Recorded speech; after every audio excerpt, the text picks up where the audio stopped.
नमस्कार दोस्तों, मैं दिनेश कुमार, आपका मैथ की क्लास में स्वागत है। आज हमारे एक्सरसाइज 16.2 है और हम इसके क्वेश्चन 1 से शुरू कर रहे हैं। तो उससे पहले हमारे कुछ सूत्र लिखे हुए हैं। 16.2 के अंदर जितने भी सूत्र हैं वो हमने यहाँ लिख दिए हैं। तो अब इसी सूत्र के आधार पर 16.2 पूरी होगी।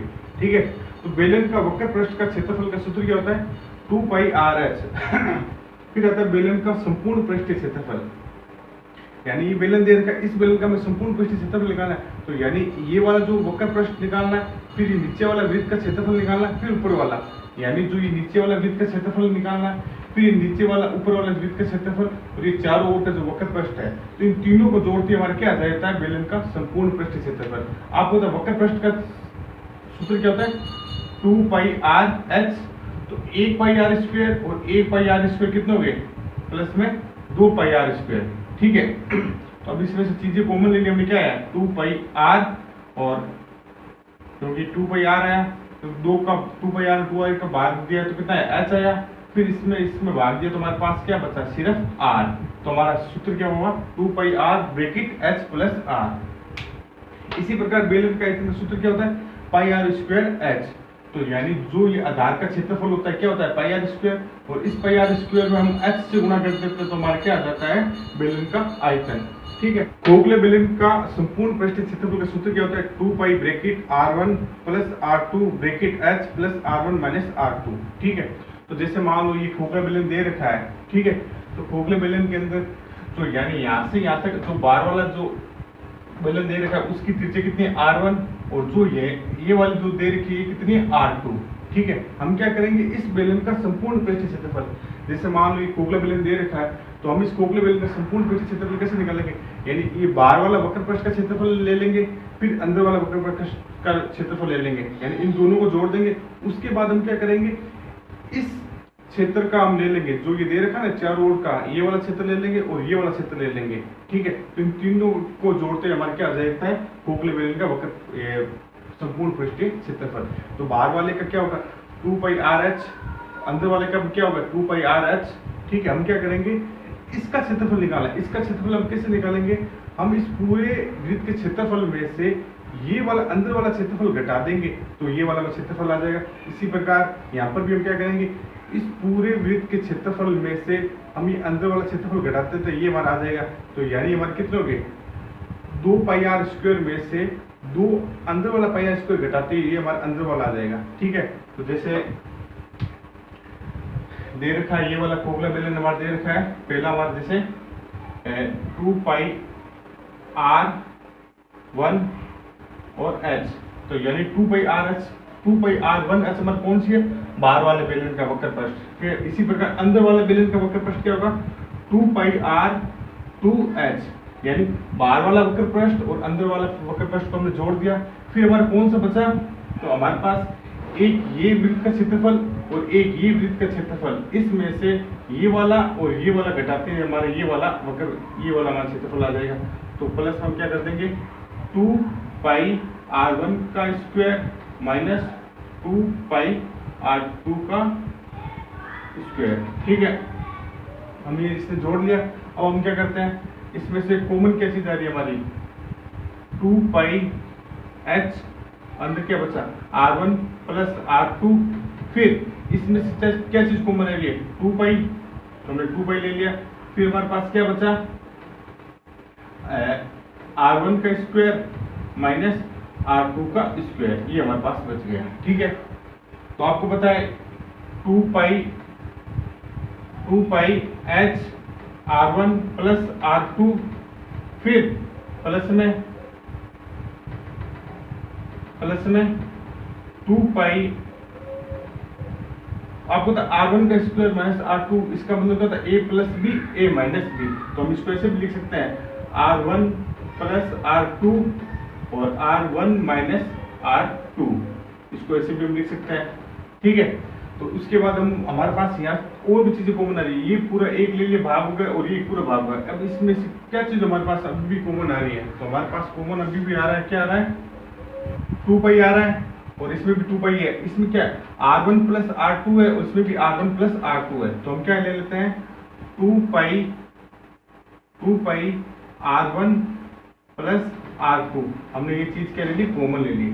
अब इसके अंदर भाग दिया, यहाँ पे 2 पाई से 2 पाई कट गया, R1 प्लस R2 से R1 प्लस R2 कट गया, बचा क्या H और प्लस का प्लस। तो 2 पाई से 2 पाई कट गया, R1 प्लस R2 से R2 कट गया, बचा क्या R1 माइनस R2। ठीक है, तो ये हमारा सूत्र दे रखा है, ये वाला 2 पाई R1 plus R2 bracket H plus R1 minus R2। ठीक है, तो अब उसके बाद आता है खोखले बेलन का आयतन। खोखले बेलन का आयतन हम क्या करेंगे, इस पाई आर स्क्वायर एच में से इस अंदर वाले पाई आर स्क्वायर एच को हम घटा देते हैं। जैसे बाहर वाला हो गया अंदर पाई आर 1 स्क्वायर एच में से अंदर वाला पाई आर 2 स्क्वायर एच।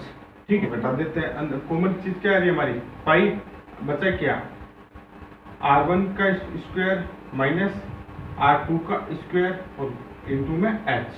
ठीक है, तो ये हमारा इसका सूत्र दे रखा है।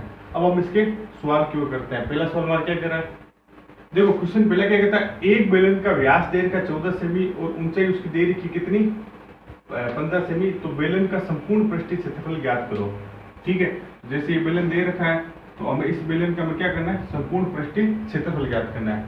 ठीक है, तो बेलन का व्यास कितना है, बेलन का व्यास बराबर कितना है 14 सेमी, तो उसकी त्रिज्या कितनी होगी, त्रिज्या यानी 14/2 बराबर में 7 सेमी। ठीक है, तो उसकी ऊंचाई दे रखी कितनी, ऊंचाई बराबर में 15 सेमी। ठीक है, तो बेलन का संपूर्ण पृष्ठीय क्षेत्रफल और उसका आयतन, तो बेलन का संपूर्ण पृष्ठीय क्षेत्रफल का सूत्र क्या होता है, बेलन का संपूर्ण पृष्ठीय क्षेत्रफल सूत्र होता है 2 पाई r bracket h plus r। तो यानी हमारा ये सूत्र दे रखा है 2 पाई r bracket h plus r। हम इसके अंदर मान रखते हैं 2 22/7, r हमारी दे रखी कितनी 7 और h हमारी कितनी है 15 और त्रिज्या हमारी कितनी है 7। तो हम इसको काट देते हैं, तो 7 से 7 कटा, 2 की से गुणा किया हमारा कितना है 44, 15 और 7 कितने होते हैं 22। तो 44 को हम 22 से गुणा करते हैं, कितना आता है हमारा, तो 22 इंटू 44, इसके गुणा करते हैं कितना आता है, तो 44 का हम 2 से बढ़ के 88 लगी 8, फिर 44 के हम 2 से की 88 और 8 कितने होते हैं 96, तो हमारा कितना है 968 वर्ग सेमी। तो बेलन का संपूर्ण पृष्ठीय क्षेत्रफल कितना है 968 वर्ग सेमी। अब इसका हमें आयतन का सूत्र लगाना है, तो बेलन का आयतन का सूत्र क्या होता है पाई आर स्क्वायर एच। बेलन का आयतन, बेलन का आयतन सूत्र क्या होता है पाई आर स्क्वायर एच। तो पाई आर स्क्वायर एच, तो पाई का मान 22/7, आर हमारे दे रखी कितनी 7, तो यानी 7 इंटू 7 और एच दे रखी कितनी 15। ठीक है, तो यानी जो चीजें कटी उसे काटते हैं, 7 से 7 कटा एक बार, 7 को 15 से की 15 7 105, तो 22 इंटू 105, 22 इंटू 105, तो 105 की हम 22 से गुणा करते हैं, तो 22 का पड़ा 500 बोला 110 0 ऐसी लगी 11। ठीक है, तो ठीक है 11 का 1 हासिल वापस लगे गया, 22 का पड़ा एक बार बोला 22, 22 और 1 23, तो हमारा आंसर कितना है 2310। बेलन का आयतन कितना है 2310 घन सेमी। ठीक है, तो आयतन हमेशा किसमें आता है घन में आता है, तो हमारा आयतन कितना है घन सेमी। अब हमारा क्वेश्चन 2, जो क्वेश्चन अब 2 हमारे क्या कह रहा है कि एक लंबवर्तीय बेलन की ऊंचाई 7 सेमी दे रखी है और आधार की त्रिज्या 3 सेमी दे रखी है, इसका वक्र पृष्ठीय क्षेत्रफल, संपूर्ण पृष्ठीय क्षेत्रफल और आयतन ज्ञात कीजिए। यानी इसने तीनों चीज पूछी है, वक्र पृष्ठ का पूछा है, संपूर्ण पृष्ठ का क्षेत्रफल पूछा और इसका आयतन पूछा है। तो ठीक है, जो क्वेश्चन दे रखा है पहले हम वो लिखते हैं। तो यानी बेलन की ऊंचाई दे रखी कितनी, क्वेश्चन कौन सा है दूसरा, तो बेलन की ऊंचाई हमारी कितनी दे रखी है, बेलन की ऊंचाई बराबर में दे रखी कितनी 7 सेमी। फिर इसने कहा है कि आधार की त्रिज्या, तो यानी इसकी ये त्रिज्या दे रखी कितनी, त्रिज्या बराबर में 3 सेमी। फिर इसने पूछा है इसका वक्र पृष्ठ का क्षेत्रफल निकालो। तो आपको पता है बेलन का वक्र पृष्ठ का क्षेत्रफल, तो बेलन का वक्र पृष्ठ का क्षेत्रफल सूत्र क्या होता है 2 पाई आर एच। तो 2 का 2 पाई का मान क्या होता है 22/7 और आर हमारी देर की कितनी 3 और इनटू में 7। तो यानी 7 से 7 कट गया, 2 की गुणा 22 से की कितना है 44, 44 इंटू 3। तो 44 इंटू 3 कितने हो गए 4 तिया 12, ऐसी लगी 1 4 तिया 12 और 1 13। तो यानी 132 वर्ग सेमी। तो बेलन का वक्र पृष्ठ का क्षेत्रफल कितना है 132 वर्ग सेमी। उसके बाद इसने पूछा है संपूर्ण पृष्ठीय क्षेत्रफल ज्ञात करो। तो बेलन का संपूर्ण पृष्ठीय क्षेत्रफल क्या सूत्र होता है 2 pi R bracket H plus R. तो 2 का 2 पाई का मान 22/7, आर हमारे देर की 3 और एच हमारे देर की कितनी 7 और प्लस में आर हमारे देर की 3। ठीक है, ये क्वेश्चन दे रखा है। अब 2 की गुणा हम करते हैं 22 से कितना है आर हमारी कितनी है आर हमारे देर की 3। ठीक है, तो 2 की गुणा हमने 22 से की 44, 44 इंटू 3 क्या कितना है हमारा 44 इंटू 3। तो 4 तिया 12, ऐसी लगी 1 4 तिया 12 और 1 13। तो यानी 132 बट्टा में 7 और 7 और 3 कितने हुए 10। तो इंटू में हमारा कितना आ गया 10। ठीक है, तो तीनों की गुणा की कितना 132 बट्टा में 7 और 7 प्लस 3 कितना हुआ हमारा 10। तो 132 में हम 7 का भाग देते हैं। तो 7 एकम 7 घटाया तो 6, फिर 2 उतारा तो 7 8 56, फिर घटाया कितना बचा 6, फिर पॉइंट लग गया, फिर 0, फिर 7 8 56, फिर घटाया तो क्या है 4, फिर 7 पंचे 35, फिर घटाया तो कितना है 5, फिर 0 उतारा 7 7 49। तो यानी पॉइंट के बाद हमने एक बार 3 संख्या तक ले लिया है। तो हमारा कितना आया आंसर 18.857।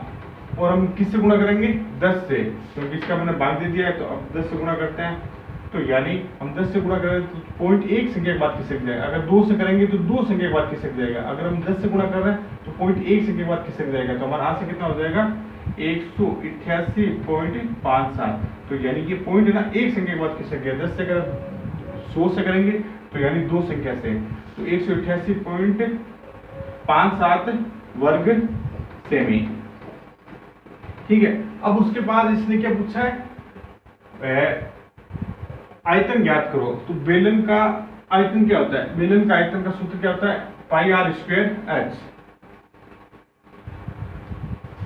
तो यानी बेलन का आयतन, तो बेलन का आयतन का सूत्र क्या होता है पाई आर स्क्वायर एच। तो पाई का मान कितना होता है 22/7 और आर हमारी दे रखी है 3 इंटू 3 और एच हमारा दे रखा है 7। तो हमने 7 से 7 काटा, तो 3 की गुणा हम 3 से की कितना है 9। तो 22 इंटू 9, तो 22 इंटू 9, तो 9 दूनी 18, हमने 9 दूनी 18, अस्सी लगी 1, 9 दूनी 18 और 1 19। तो 198 घन सेमी। तो आयतन हमेशा किसमें आता है सेमी में, घन सेमी में। तो ये आज और क्वेश्चन 2 कंप्लीट हो चुके हैं और नेक्स्ट क्वेश्चन अगले वीडियो में करेंगे। तब तक के लाइक कीजिए, शेयर कीजिए और सब्सक्राइब करें।